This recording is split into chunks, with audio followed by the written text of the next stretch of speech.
Imaginez comprendre les mystères les plus profonds de l'être humain, révélés par la Bible.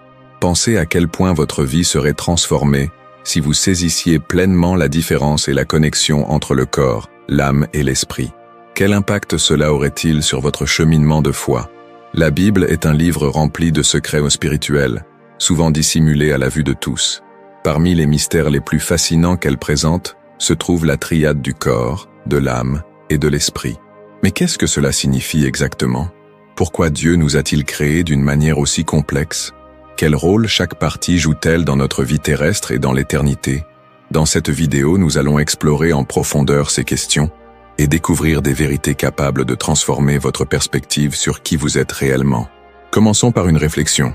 Vous êtes-vous déjà demandé pourquoi vous ressentez des émotions dans votre cœur qui semblent contredire les pensées de votre esprit? Ou pourquoi vous luttez parfois contre des désirs que vous savez ne pas être agréables à Dieu? La réponse réside dans la compréhension du fonctionnement de cette triade divine. Le corps, l'âme et l'esprit. Le corps est notre connexion au monde physique. Il est constitué de tout ce que nous pouvons toucher, voir et ressentir. La Bible nous enseigne que nous avons été formés à partir de la poussière de la terre, Genèse 2:7, et que notre corps est temporaire, destiné à retourner à la terre. L'âme représente notre esprit rationnel, nos émotions et notre volonté. Elle est le siège de nos décisions, façonnée par nos expériences, nos croyances et nos choix quotidiens. Quant à l'esprit, il constitue la partie la plus élevée de l'être humain. C'est à travers lui que nous nous connectons à Dieu.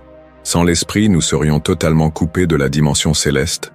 C'est par l'esprit que nous pouvons entendre la voix de Dieu, discerner sa volonté et vivre en communion avec lui.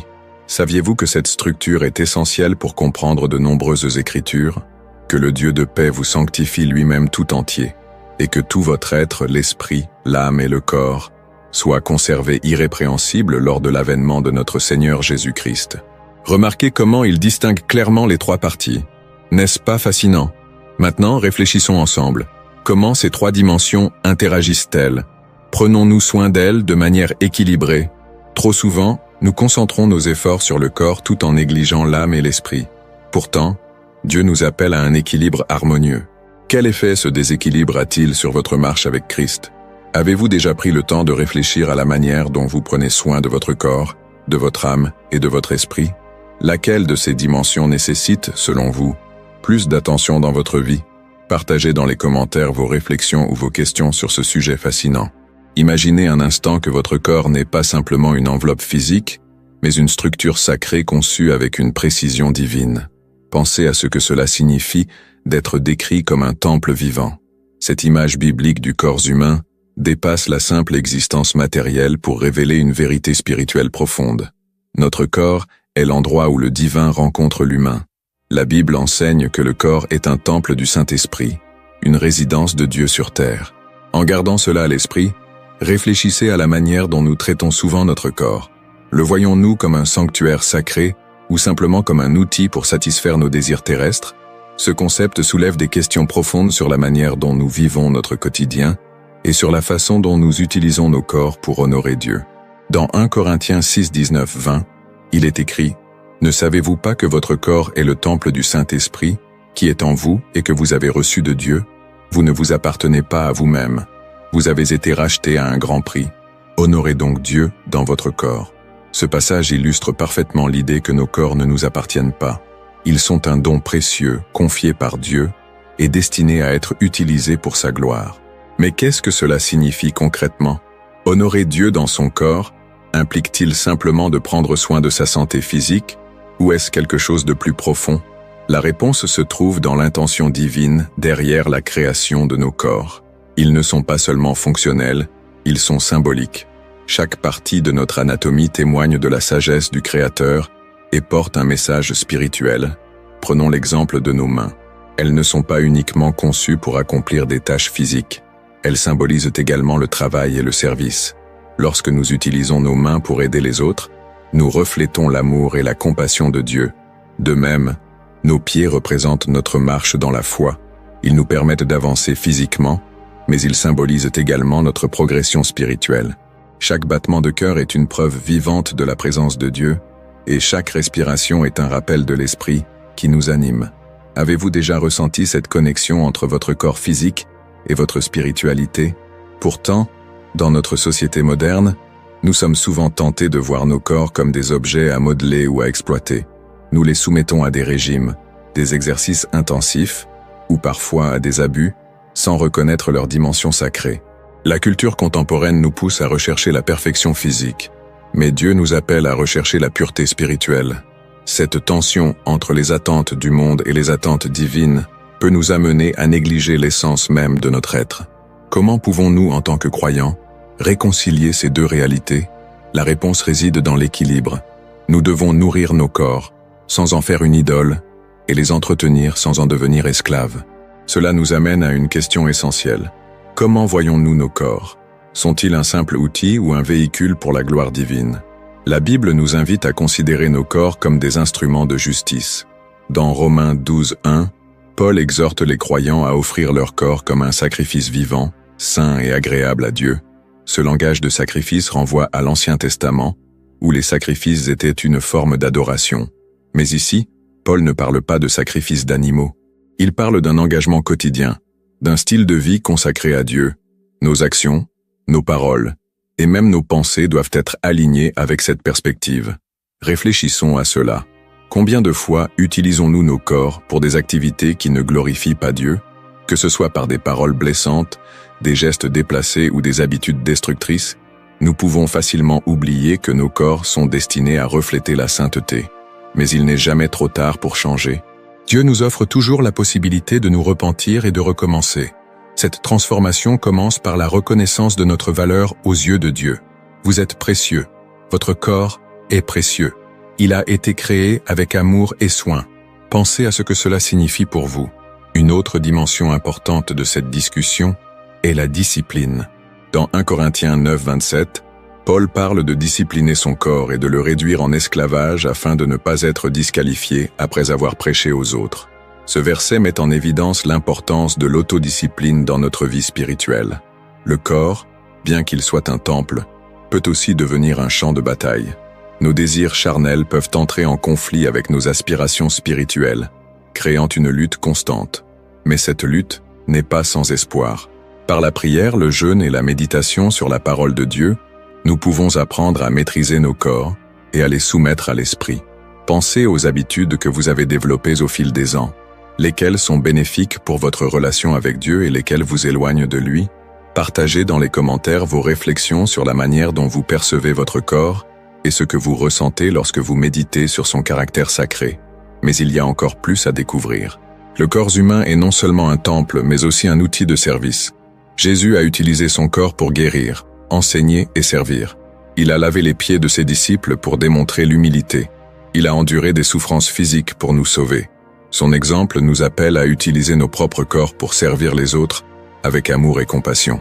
Imaginez ce que notre monde deviendrait si chaque croyant voyait son corps comme un moyen d'exprimer l'amour de Dieu.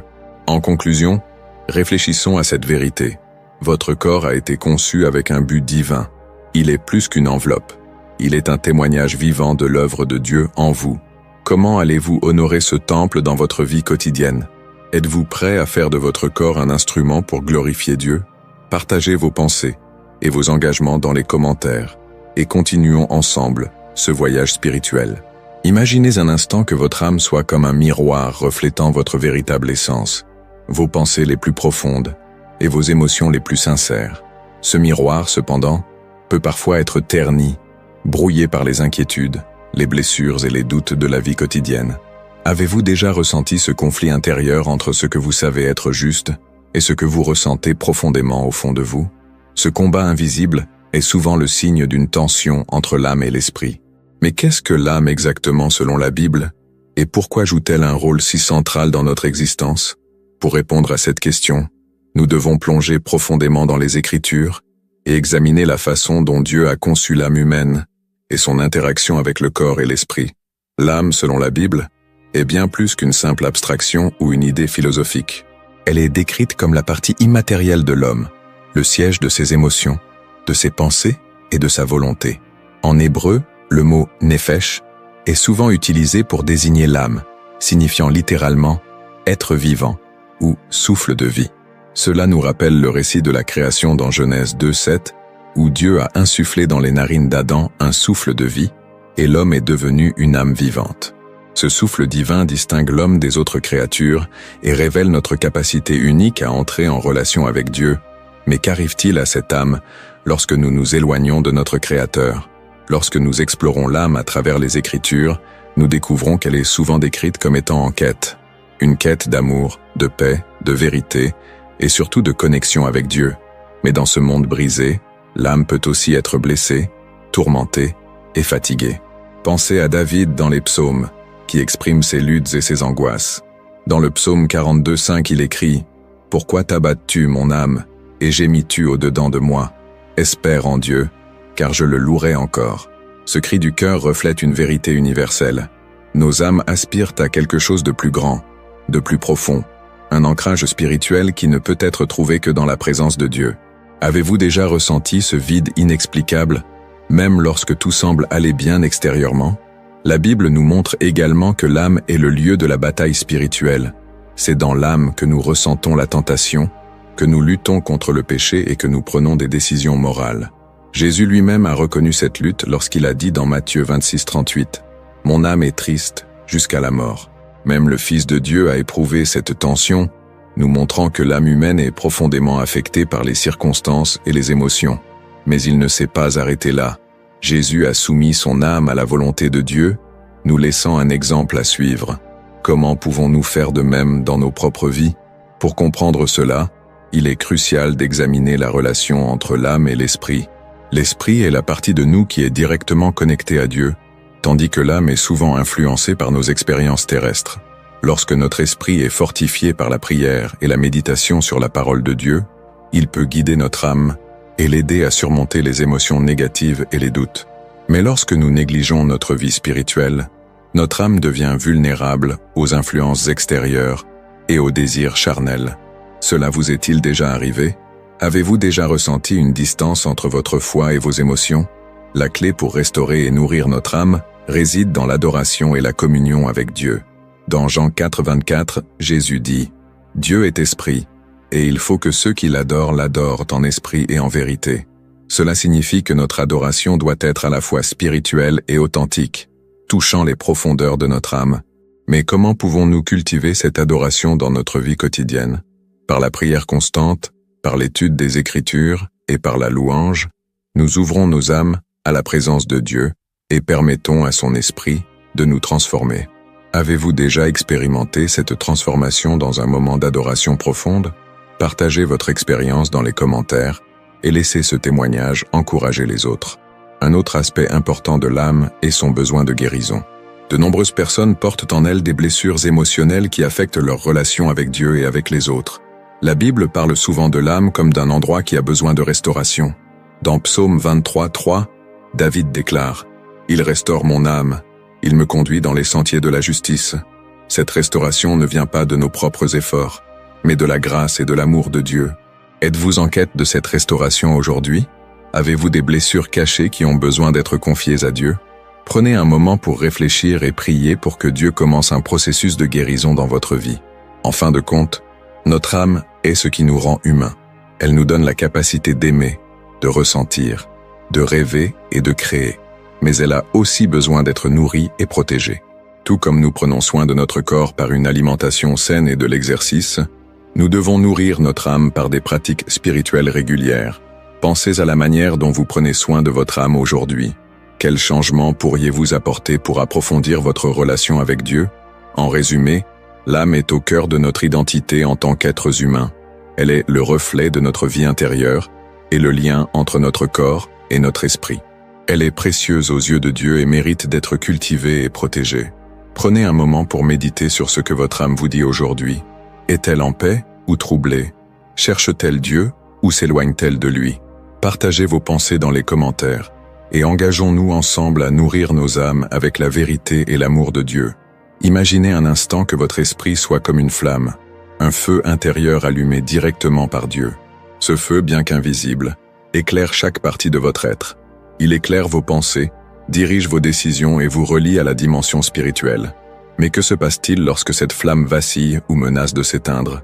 Vous êtes-vous déjà demandé pourquoi certains moments de votre vie spirituelle semblent remplis de lumière et de clarté, tandis que d'autres sont marqués par l'obscurité et le doute? La réponse se trouve dans l'état de votre esprit. Dans ce chapitre, nous allons plonger profondément dans le rôle de l'esprit humain tel que décrit dans la Bible, et examiner comment il fonctionne en harmonie avec l'âme et le corps. La Bible enseigne que l'esprit humain est ce qui nous permet de communiquer avec Dieu, contrairement au corps, qui est ancré dans le monde physique, et à l'âme, qui est influencée par les émotions et les pensées. L'esprit est directement connecté à Dieu.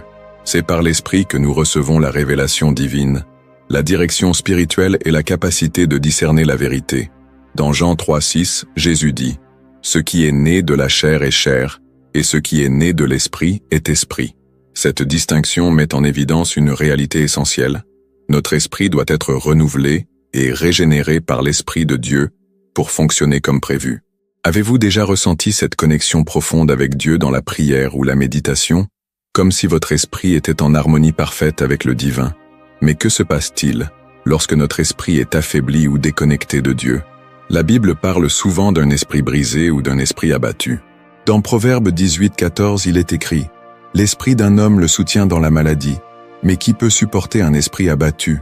Ce verset nous rappelle que l'état de notre esprit a un impact direct sur notre capacité à surmonter les épreuves. Un esprit fortifié par la prière et la communion avec Dieu peut nous soutenir même dans les moments les plus sombres. En revanche, un esprit négligé ou éloigné de Dieu devient vulnérable au découragement, à la confusion et à l'oppression spirituelle. Vous êtes-vous déjà retrouvé dans un état où votre esprit semblait lourd ou endormi? Quelles mesures avez-vous prises pour retrouver cette connexion avec Dieu? Pour mieux comprendre, examinons l'exemple de Jésus. Avant de commencer son ministère, Jésus a été conduit par l'Esprit dans le désert pour être tenté par le diable. Pendant 40 jours, il a jeûné et prié, démontrant ainsi que l'Esprit peut être fortifié par la discipline spirituelle. Lorsque Satan a tenté Jésus, ce dernier a répondu par la parole de Dieu, révélant que la vérité spirituelle est une arme puissante contre les attaques de l'ennemi. Ce récit soulève une question cruciale. Comment préparons-nous nos esprits pour les combats spirituels que nous affrontons chaque jour? Sommes-nous équipés avec la parole de Dieu et la prière, ou sommes-nous vulnérables face aux attaques spirituelles? Un autre aspect essentiel de l'esprit est sa capacité à discerner. Dans 1 Corinthiens 2,14, Paul écrit « L'homme naturel n'accepte pas les choses de l'Esprit de Dieu, car elles sont une folie pour lui, et il ne peut les connaître, parce que c'est spirituellement qu'on en juge. » Ce verset montre que sans un esprit éveillé et connecté à Dieu, nous ne pouvons pas comprendre les vérités spirituelles. Cela explique pourquoi tant de gens trouvent difficile de saisir la profondeur des enseignements bibliques lorsqu'ils s'appuient uniquement sur leur intellect. Avez-vous déjà eu une révélation soudaine ou un moment d'éveil spirituel en lisant la Bible ou en priant? Comment cela a-t-il changé votre compréhension de Dieu? Partagez vos expériences dans les commentaires. Cependant, l'esprit n'est pas seulement un récepteur passif. Il est également une source d'autorité spirituelle. Dans Romains 8,16, il est écrit « L'Esprit lui-même rend témoignage à notre esprit que nous sommes enfants de Dieu. Ce témoignage intérieur est une confirmation divine de notre identité spirituelle. Mais cette autorité doit être cultivée. Tout comme un feu nécessite du combustible pour continuer à brûler, notre esprit a besoin d'être nourri par la parole de Dieu, la prière et la communion avec d'autres croyants. Pensez à la manière dont vous alimentez votre esprit aujourd'hui. Est-il nourri régulièrement ou est-il laissé assécher et s'éteindre? Un aspect fascinant de l'esprit est également sa capacité à percevoir au-delà du visible. De nombreux croyants témoignent d'expériences où ils ont ressenti une direction divine ou une protection inexplicable dans des moments critiques. Ces expériences ne sont pas des coïncidences. Elles sont souvent le résultat d'un esprit sensible à la voix de Dieu. Avez-vous déjà ressenti une telle guidance spirituelle? Comment cela a-t-il influencé vos décisions et votre foi? Pourtant, nous devons également reconnaître que l'esprit peut être attaqué. L'ennemi cherche à semer la peur, le doute et la confusion dans nos pensées. C'est pourquoi la Bible nous exhorte à revêtir toute l'armure de Dieu, Éphésiens 6,11, pour résister aux attaques spirituelles. La foi, la prière et la méditation sur la parole sont nos boucliers contre ces attaques. Prenez un moment pour réfléchir. Quelles sont les batailles spirituelles que vous avez récemment affrontées et comment Dieu vous a-t-il soutenu à travers elles? En résumé, l'esprit est la partie de nous qui nous relie directement à Dieu. Il est conçu pour être en communion constante avec lui, mais il nécessite une attention et un entretien réguliers. Prenez un instant pour examiner l'état de votre esprit aujourd'hui. Est-il vibrant et rempli de la présence de Dieu, ou a-t-il besoin d'être ravivé? Partagez vos réflexions dans les commentaires et engageons-nous ensemble à renforcer nos esprits par la prière et la parole de Dieu. Imaginez un instant que votre esprit soit comme un vaste océan, profond et mystérieux, mais aussi vulnérable aux tempêtes et aux courants imprévisibles. Ce qui se passe dans les profondeurs de cet océan influence tout ce qui est visible en surface. Votre esprit est cet espace invisible où Dieu souffle sa vie, mais c'est aussi l'endroit où se déroulent des batailles invisibles. Vous êtes-vous déjà demandé pourquoi certaines pensées surgissent soudainement, vous remplissant soit d'espoir et de paix, soit de peur et de confusion? Pourquoi votre esprit semble parfois tirer dans des directions opposées entre ce que vous savez être vrai et ce que vous ressentez? C'est parce que l'esprit est la porte par laquelle nous recevons des révélations divines, mais c'est aussi là que l'ennemi tente d'instiller des doutes et des mensonges. La Bible nous dit que notre esprit est la partie la plus haute et la plus sacrée de notre être. Il est conçu pour être un canal direct entre Dieu et nous. Dans Romains 8,14, il est écrit « Car tous ceux qui sont conduits par l'Esprit de Dieu sont fils de Dieu ». Cette déclaration révèle que l'esprit humain peut non seulement recevoir des instructions divines, mais aussi être dirigé par Dieu dans chaque aspect de la vie. Pourtant, combien d'entre nous ressentent réellement cette connexion profonde au quotidien, et combien se sentent parfois déconnectés, comme si une barrière invisible les empêchait de ressentir la présence de Dieu. Ce sentiment de distance peut souvent être attribué à des distractions ou à un manque d'entretien spirituel. Pour comprendre cela, imaginons l'esprit comme une antenne. Une antenne doit être orientée correctement pour capter le signal. De même, notre esprit doit être aligné avec Dieu pour entendre clairement sa voix. Cet alignement se fait par la prière, la méditation et l'obéissance. Mais lorsque nous nous éloignons de ces disciplines spirituelles, notre signal devient faible et nous sommes plus susceptibles d'être influencés par des voix trompeuses. Pensez au moment où vous avez pris des décisions importantes. Vous êtes-vous appuyé sur la direction divine ou sur votre propre compréhension? Partagez vos expériences dans les commentaires, car elles peuvent encourager d'autres à rester sensibles à la voix de Dieu. L'esprit est également le siège de notre foi.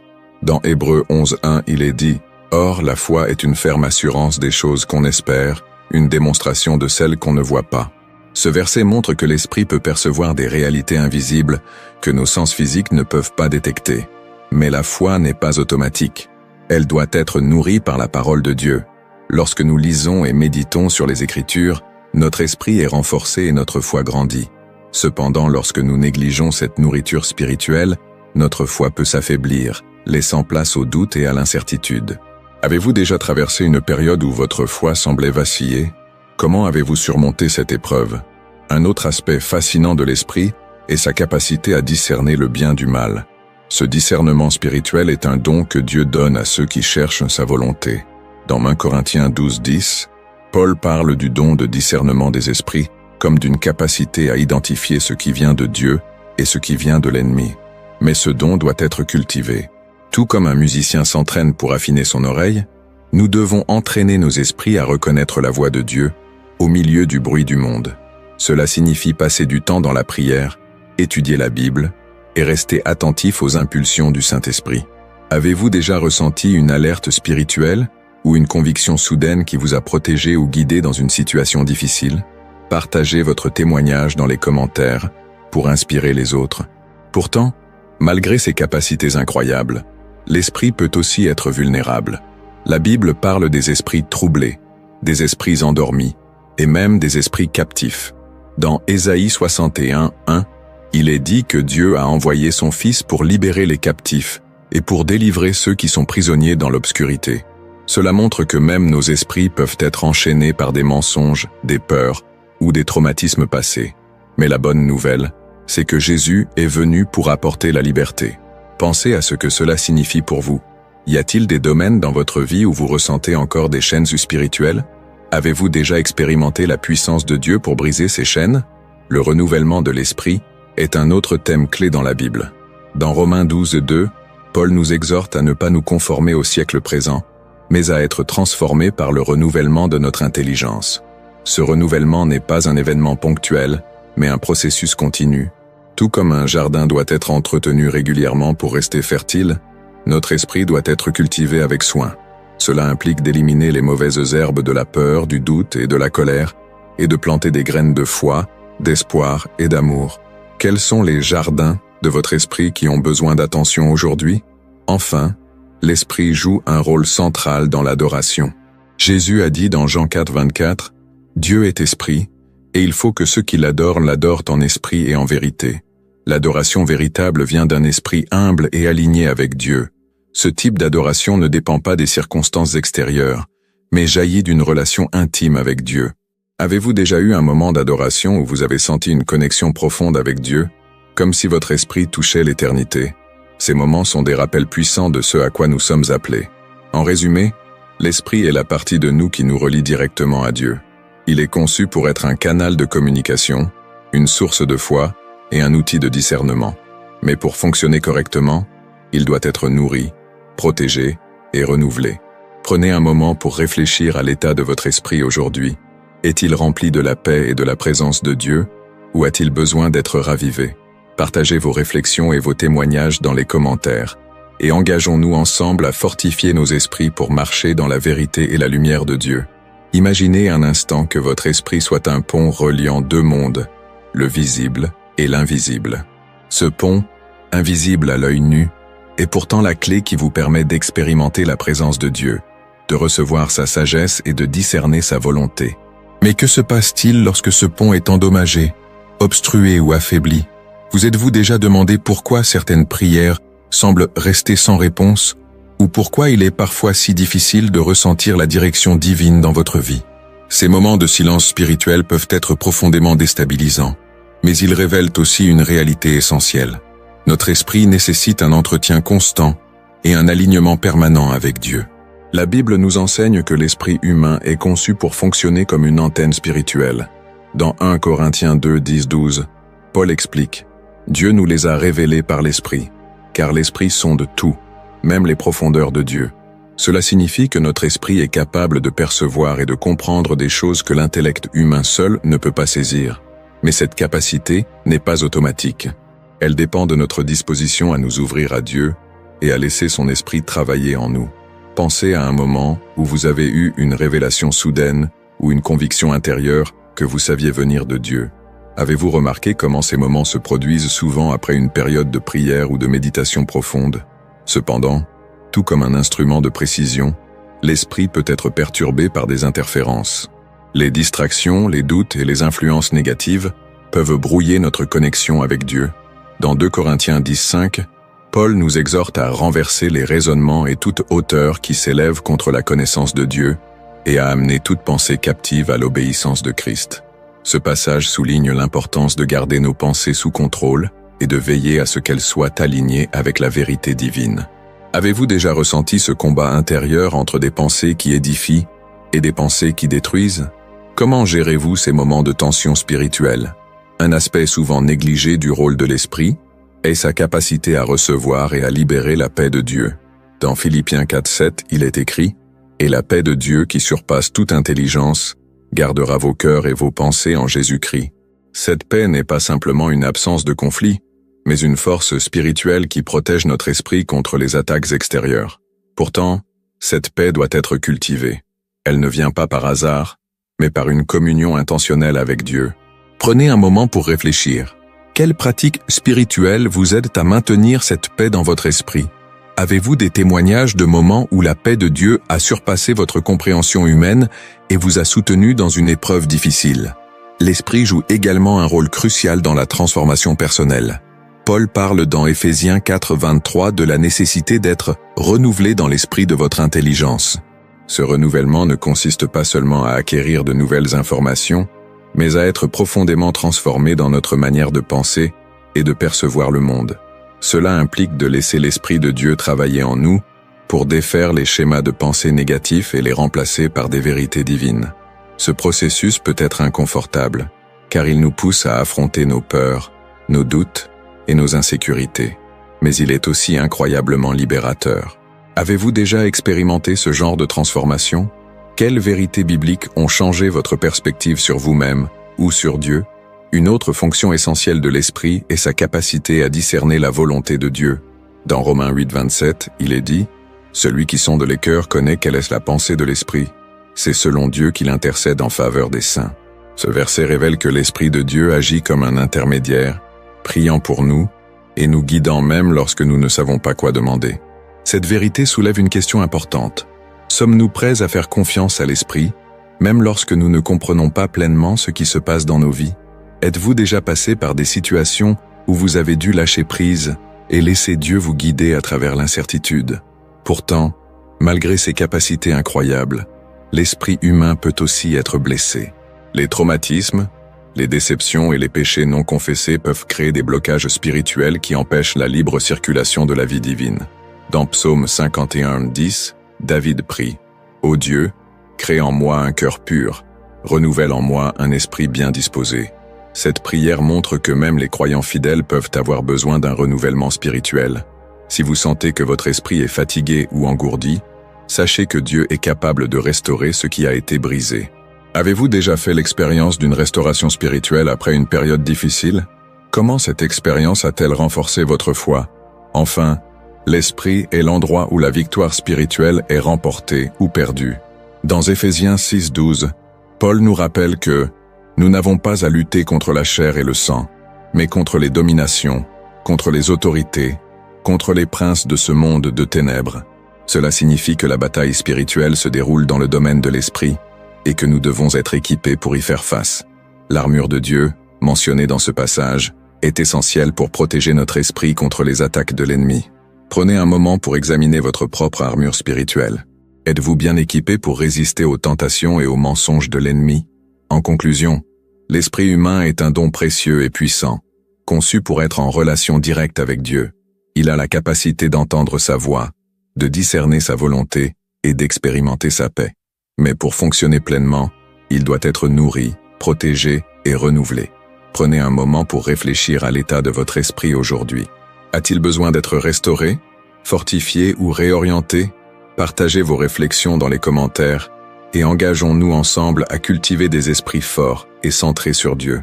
Lorsque nous pensons à l'éternité, nous sommes souvent confrontés à des images de paix, de lumière et de perfection. Mais qu'est-ce que cela signifie réellement pour notre corps, notre âme et notre esprit? Cette question touche à des vérités profondes qui, lorsqu'elles sont comprises, peuvent non seulement apaiser nos craintes, mais aussi transformer la manière dont nous vivons chaque jour. Imaginez un instant que vous êtes face à une porte dorée, illuminée par une lumière céleste. De l'autre côté, vous savez que se trouve la vie éternelle, un état d'existence où tout ce qui est brisé est restauré, où chaque blessure est guérie, et où la communion avec Dieu est parfaite et ininterrompue. Mais comment franchir cette porte? Quel rôle joue chacune des dimensions de notre être, corps, âme et esprit, dans cette préparation à l'éternité? Pour mieux comprendre, il est essentiel d'examiner en profondeur ce que la Bible nous révèle à ce sujet. Le corps, tel que nous le connaissons aujourd'hui, est souvent décrit comme fragile, soumis au vieillissement, à la maladie et finalement à la mort. Mais l'Écriture nous promet quelque chose de remarquable, un corps glorifié. Dans 1 Corinthiens 15, 42-44, Paul parle de la résurrection des morts et décrit ce processus comme une transformation radicale. Le corps semé dans la corruption sera ressuscité dans l'incorruptibilité. Ce passage souligne une vérité souvent oubliée. Dieu n'a jamais eu l'intention de laisser notre corps dans son état actuel de faiblesse et de déclin. Au contraire, il prévoit de le restaurer dans une gloire qui dépasse notre imagination. Cela signifie que nos corps physiques, bien qu'imparfaits aujourd'hui, ont une valeur éternelle. Mais cette transformation ne se produit pas par nos propres efforts. Elle est le résultat de l'œuvre rédemptrice de Christ. En attendant cette transformation future, nous sommes appelés à traiter nos corps comme des instruments de justice. Romains 12:1 nous exhorte à offrir nos corps comme un sacrifice vivant, saint et agréable à Dieu. Ce verset souligne l'importance de vivre dans la pureté et la discipline, en reconnaissant que notre corps est déjà destiné à un but plus grand. Mais que signifie exactement offrir son corps à Dieu? Cela implique d'honorer notre corps non seulement par ce que nous faisons, mais aussi par ce que nous choisissons d'éviter. Chaque décision concernant la nourriture, les habitudes, l'exercice et même la façon dont nous nous habillons peut être un acte d'adoration. Et pourtant, Combien d'entre nous négligent cette responsabilité? Êtes-vous conscient de la manière dont vos choix physiques reflètent votre foi? Partagez vos réflexions dans les commentaires ci-dessous et inspirez d'autres personnes à élever leurs standards. L'âme, quant à elle, joue un rôle tout aussi crucial dans notre préparation à l'éternité. C'est dans l'âme que résident nos émotions, nos pensées et notre volonté. C'est là que nous luttons avec nos désirs terrestres et où nous expérimentons les tensions entre ce que nous savons être juste et ce que nous ressentons comme tentant. La Bible parle souvent de la nécessité de purifier nos âmes et de les aligner avec la volonté de Dieu. Jacques 1,21 nous exhorte à rejeter toute souillure et tout excès de malice pour accueillir avec douceur la parole implantée, qui peut sauver nos âmes. Ce processus d'alignement, cependant, n'est pas facile. Il exige une introspection constante, un renouvellement de la pensée et une volonté d'abandonner les schémas de ce monde. Mais quelle récompense nous attend lorsque nous y parvenons? Une âme purifiée devient un réceptacle prêt à recevoir la plénitude de la présence de Dieu. Imaginez à quel point votre vie pourrait être différente si votre âme était totalement alignée sur les désirs de Dieu. Pensez-y et partagez vos luttes dans les commentaires pour que nous puissions prier ensemble pour une transformation durable. L'esprit, enfin, est l'aspect de notre être qui est déjà en communion directe avec Dieu. Contrairement au corps et à l'âme, l'esprit est ce qui est immédiatement renouvelé lorsque nous acceptons Christ. Jean 3,6 dit que ce qui est né de l'esprit est esprit, indiquant que notre esprit régénéré est désormais vivant pour Dieu. Mais cela signifie-t-il que notre esprit est déjà parfait? Pas tout à fait. Bien qu'il soit renouvelé, il doit être nourri et fortifié par la prière, l'étude des Écritures et la communion avec d'autres croyants. C'est par l'Esprit que nous discernons la voix de Dieu, que nous recevons des révélations et que nous sommes guidés dans notre marche chrétienne. Cependant, ce lien peut être affaibli si nous négligeons notre vie spirituelle. Avez-vous déjà ressenti un éloignement de Dieu, même après avoir connu des moments intenses de communion avec lui? Si oui, qu'avez-vous fait pour retrouver cette proximité? Partagez vos expériences ci-dessous pour encourager ceux qui traversent des périodes similaires. En regardant vers l'avenir, la Bible nous offre une vision glorieuse de ce qui nous attend. Dans Apocalypse 21,4, il est dit que Dieu essuiera toute larme de leurs yeux, que la mort ne sera plus, et qu'il n'y aura plus ni deuil, ni cri, ni douleur. Ce verset capture la promesse ultime d'une existence où le corps, l'âme et l'esprit sont en parfaite harmonie. Imaginez un monde où vous êtes libéré de toute douleur physique, de toute angoisse émotionnelle et de tout doute spirituel. Un monde où votre relation avec Dieu est si intime qu'elle dépasse tout ce que vous avez jamais connu. Mais cette promesse demande aussi une préparation. Jésus a raconté la parabole des 10 vierges pour illustrer l'importance d'être prêt pour son retour. 5 d'entre elles étaient sages et avaient préparé de l'huile pour leurs lampes, tandis que les 5 autres étaient insensées et furent laissées dehors. Cette parabole soulève une question cruciale. Êtes-vous prêt? Votre corps, votre âme et votre esprit sont-ils alignés pour rencontrer votre Créateur? Ce voyage vers l'éternité commence dès aujourd'hui. Chaque choix que vous faites, chaque pensée que vous cultivez et chaque action que vous entreprenez peut soit vous rapprocher de Dieu, soit vous éloigner de lui. Mais la bonne nouvelle est que Dieu est toujours prêt à vous accueillir, à vous restaurer et à vous équiper pour cette vie et la suivante. Alors que nous arrivons à la fin de cette réflexion, prenez un moment pour examiner votre propre vie. Où voyez-vous des déséquilibres? Quels aspects de votre être nécessitent une attention particulière?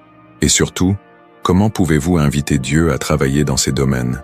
Partagez vos pensées dans les commentaires et engageons-nous ensemble à poursuivre cette quête vers l'harmonie divine. Alors que nous arrivons à la fin de ce voyage fascinant sur la compréhension du corps, de l'âme et de l'esprit, une vérité fondamentale se dessine avec clarté. Nous ne sommes pas des êtres ordinaires. Nous sommes des créations intentionnelles, conçues avec une précision divine et un but éternel. Cette révélation soulève une question cruciale. Comment appliquer ce que nous avons appris pour aligner ces 3 dimensions de notre être de manière à vivre pleinement selon la volonté de Dieu? Avant d'aller plus loin, prenez un moment pour réfléchir. Vous êtes-vous déjà demandé pourquoi il existe parfois une lutte intérieure entre vos désirs physiques, vos émotions fluctuantes et votre quête spirituelle?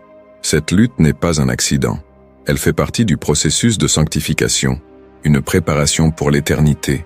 Mais que signifie réellement être préparé pour l'éternité? Pour répondre à cette question, plongeons plus profondément dans les promesses bibliques et leur application pratique. Dans notre exploration, Nous avons vu que le corps est souvent perçu comme la partie la plus vulnérable de notre être.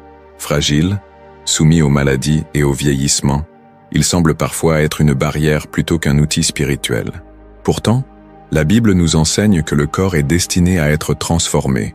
Paul, dans 1 Corinthiens 15, 52-53, parle d'un moment où les morts ressusciteront incorruptibles et où nos corps mortels revêtiront l'immortalité. Imaginez cela, un corps libéré de toute douleur, de toute faiblesse et de toute imperfection.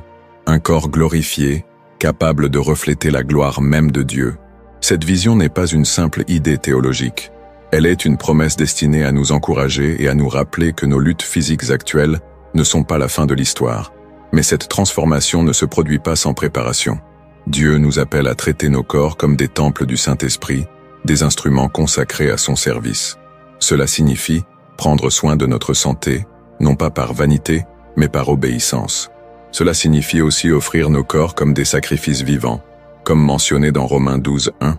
Pourtant, combien d'entre nous traitent leur corps avec négligence, oubliant que chaque action physique, qu'il s'agisse de ce que nous mangeons, de la manière dont nous travaillons, ou des choix que nous faisons, a des implications spirituelles. Peut-être vous êtes-vous déjà senti coupable d'avoir négligé votre corps, ou d'avoir adopté des habitudes qui vous éloignent de Dieu. Si c'est le cas, sachez que Dieu est toujours prêt à restaurer et à renouveler. Mais cette restauration commence par un engagement de notre part à utiliser nos corps pour glorifier Dieu, à les discipliner et à les consacrer comme des instruments de justice. Quant à l'âme, elle représente le champ de bataille intérieur où se déroulent nos luttes les plus profondes. C'est dans l'âme que nous ressentons les doutes, les peurs et les désirs qui nous éloignent de Dieu. Pourtant, c'est aussi dans l'âme que nous faisons l'expérience de la paix, de l'amour et de la joie qui viennent de lui. La Bible nous appelle à renouveler notre esprit et à purifier nos âmes. Jacques 4, 8, ce qui implique un processus constant de repentance, de prière et de méditation sur la parole de Dieu. Ce processus peut être douloureux, car il exige que nous confrontions nos faiblesses et que nous abandonnions les attachements terrestres. Mais il est également libérateur, car il nous permet d'entrer dans une relation plus profonde avec Dieu. Pensez-y, à quand remonte la dernière fois où vous avez vraiment examiné votre cœur devant Dieu? Où vous êtes-vous senti appelé à laisser quelque chose derrière vous pour avancer spirituellement? Partagez votre expérience dans les commentaires et inspirez d'autres personnes à faire de même. L'esprit, enfin, est la partie de notre être qui est la plus connectée à Dieu. Il est le siège de notre foi, de notre adoration et de notre communion avec le Créateur. Mais l'esprit, bien qu'il soit renouvelé à la conversion, doit être nourri et fortifié. Jésus a dit dans Matthieu 4,4 que l'homme ne vivra pas de pain seulement, mais de toute parole qui sort de la bouche de Dieu. Cela signifie que notre esprit a besoin d'être alimenté régulièrement par la parole, par la prière et par la louange. Cependant, dans le monde d'aujourd'hui, il est facile de négliger cette partie essentielle de notre être. Combien de fois avons-nous priorisé les choses terrestres au détriment de notre vie spirituelle? Combien de fois avons-nous ressenti un vide spirituel, non parce que Dieu s'était éloigné, mais parce que nous avions cessé de lui consacrer du temps? Si vous vous reconnaissez dans cette situation, sachez qu'il n'est jamais trop tard pour raviver votre connexion avec Dieu. Prenez un moment pour évaluer votre vie spirituelle et laissez vos réflexions dans les commentaires. Peut-être que votre témoignage encouragera quelqu'un d'autre à retrouver son chemin vers Dieu.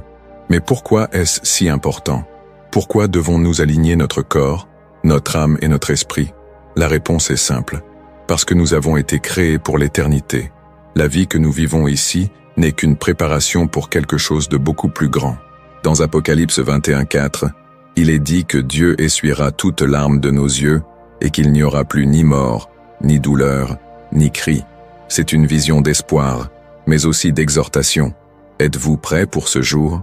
Avez-vous fait tout ce qui est en votre pouvoir pour préparer votre cœur, votre esprit et même votre corps pour cette rencontre avec Dieu? Si la réponse est non, alors considérez ceci comme une opportunité pour recommencer. En fin de compte, cette réflexion sur le corps, l'âme et l'esprit ne concerne pas seulement notre compréhension théologique, elle concerne notre transformation personnelle et notre marche quotidienne avec Dieu.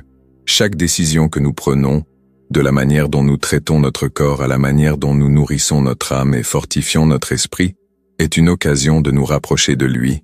Alors que nous concluons ce voyage, Prenez un moment pour réfléchir à votre propre vie. Quels domaines nécessitent un alignement? Quelles habitudes devez-vous changer? Et surtout, êtes-vous prêt à dire oui à Dieu, non seulement dans vos paroles, mais dans chaque partie de votre être?